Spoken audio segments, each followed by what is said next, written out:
Making a quick video warning you guys of something when you're replacing the valves on a 1.8 liter Volkswagen engine. I put new valves in this engine, and the car ran for a little while afterwards just fine, and then all of a sudden heard a noise, started misfiring.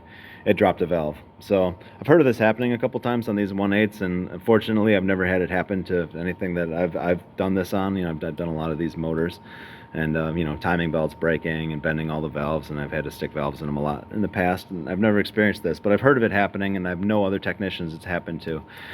I just trying to get to the bottom of it. I think I figured out what's happening here. It looks to me like the valve spring is getting cocked inside here. It's not fully seated properly in this deep well.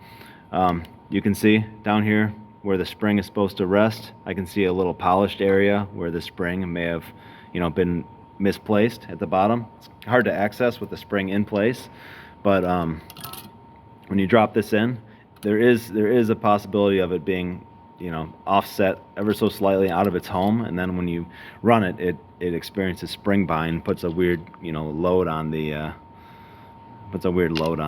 valve and snaps it off. The stems are super sensitive to, you know, it doesn't take much to break these things. It's a tiny valve stem. So just be careful when you're doing that. Make sure these are seated all the way. Just, you know, play with it a little bit, rotate it around, make sure it's all the way in its home before you put your retainer on and keepers in place. And that should be the best way to avoid it. But yeah, I'm definitely going to be a lot more careful with these in the future. But yeah, so don't let this one bite you. Make sure you have the valve spring perfectly centered at the bottom. And yeah, that's it. It's very easy to do, so